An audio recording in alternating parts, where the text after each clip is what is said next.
Сәлеметсіздер ме оқушылар? Бірінші сынып жаратылыстану сабағы. 17-ші сабақ. Бүгінгі сабақтың тақырыбы ғарыш әлемі. Балалар, суретке назар аударайық. Бұл суреттен не көріп тұрмыз? Әрине, аспан әлемі. Аспанда кездесетін барлық денелерді осы суреттен бақылауымызға болады. Олардың барлығын бір сөзбен біз ғарыш әлемі деп атаймыз. Олай болса, бүгінгі сабақта біз ғарыш әлемімен танысамыз, астрономияның негізгі зерттейтін білеміз. Ғарыш, ғаламшар, жұлдыз, астрономия сөздерін нақтырақ айтатын боламыз. Мына суретке назар аударайық, ойланайық. Қай денелерді көзбен көре аласың? Әрине, бұл жерде біз аспан денелерін, айды, жұлдыздарды көре аламыз. Яғни бұлардың барлығы аспан денелеріне жатады екен. Аспан денелері орналасқан кеңістікті біз ғарыш деп атаймыз. Естеріңде сақтаңдар. Білгенің жөн, аспан әлемі ол шексіз. Аспан денелеріне күн, жұлдыз, ай, ғаламшарлар жатады. Осының бәрі ғарышты құрайды. Ай мен жұлдыз түнде жарқырап көрініп тұрады. Аспан әлемін біз астрономия ғылымы зерттейтінін білгеніміз жөн. Олай болса, мына екі сұраққа жауап берейік. Ең алдымен аспан денелерін атайық. Әрине, жаңа айтып өткеніміздей, оған күн, жұлдыздар, ай және ғаламшарлар жатады екен. Бұлардың барлығы аспан денелерін құрайтынын есіңде сақта. Астрономия ғылымы нені зерттейді? Балалар, астрономия бұл аспан денелерінің және олардың жүйелерінің қозғалысын, құрылысын, пайда болуы мен дамуын зерттейтін әлем туралы, аспан туралы ғылым. Оның зерттеу нысандары жұлдыздар, планеталар, кометалар, метеороидтар, тұмандар, галактикалар, жұлдыз аралық кеңістіктегі заттардың барлығын осы астрономия зерттейді балалар. Мына жерде жарқырап тұрған 7 жұлдыздан құралған шөміш пішінді шоқ жұлдызды біз 7 қарақшы дейміз. Бұны да балалар астрономия ғылымы зерттейді. Яғни бұл 7 жұлдыздан тұратын шоқ жұлдыздардың бірі. Берілген суреттен астрономия ғылымы зерттейтін денелерді тапта, олардың аттарын ата дейді.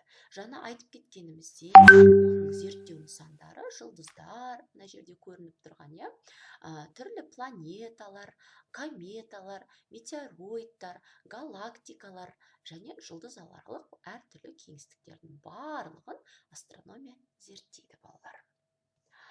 Бақылайық, жер күн жүйесіндегі нешінші ғаламшар? Күн, жұлдыз, жер, ғарыш денелері. Күнді 8 ғаламшар айналады. Ғаламшарлар әртүрлі. Жер өмір сүруге болатын жалғыз ғаламшар. Мына суреттен мына күнді байқауымызға болады. Бұл күн жүйесіндегі жер, міне күн жүйесіндегі нешінші ғаламшар дегенде міне қарап тұрмыз. Бірінші, екінші, үшінші орналасқан ғаламшар ол жер болып табылады. Балалар, басқа ғаламшарларда өмір сүру нышаны жоқ. Тек қана жерде ғана адамдар өмір, тіршілік көзі бар, адамдар өмір сүре алады. Басқа планеталарда не ауа жоқ, не тіршілік көзі жоқ, не су жоқ, не жарық жоқ деген секілді. Мысалы, Меркурийді алатын болсақ, ол күнге өте жақын, өте ыстық, ол жақта күйіп кетуге болады. Сол секілді әртүрлі ғаламшардың өзінің тән ерекшеліктері бар.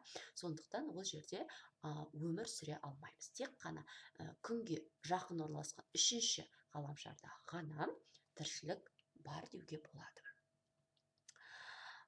Балалар, Уран ең суық ғаламшар екен.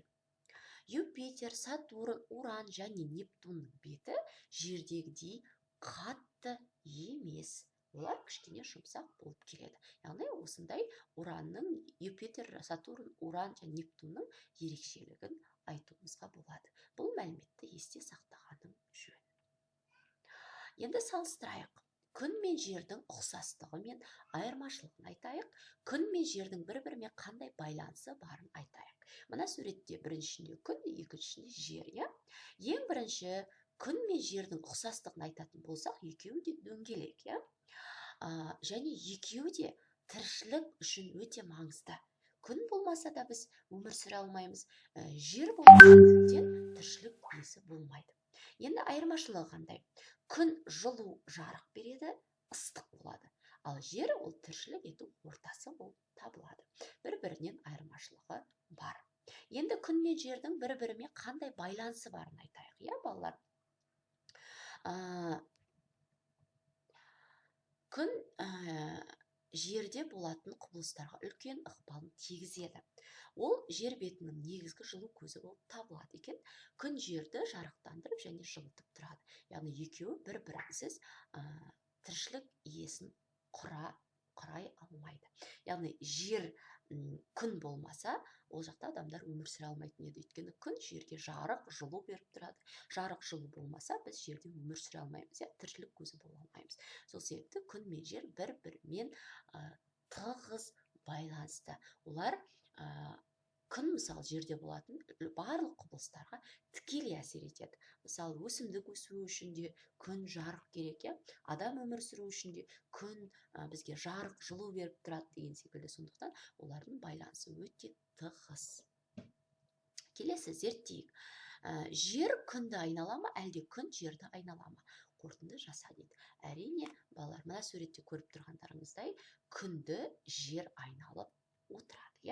Жер күнді 365 күн 6 сағатта мына дөңгелек бойынша, яғни өзінің айналып жүретін жолы бар, сол бойынша толық айналып өтеді екен. Қызықты мәлімет, ғарышта ешқандай дыбыс естілмейді.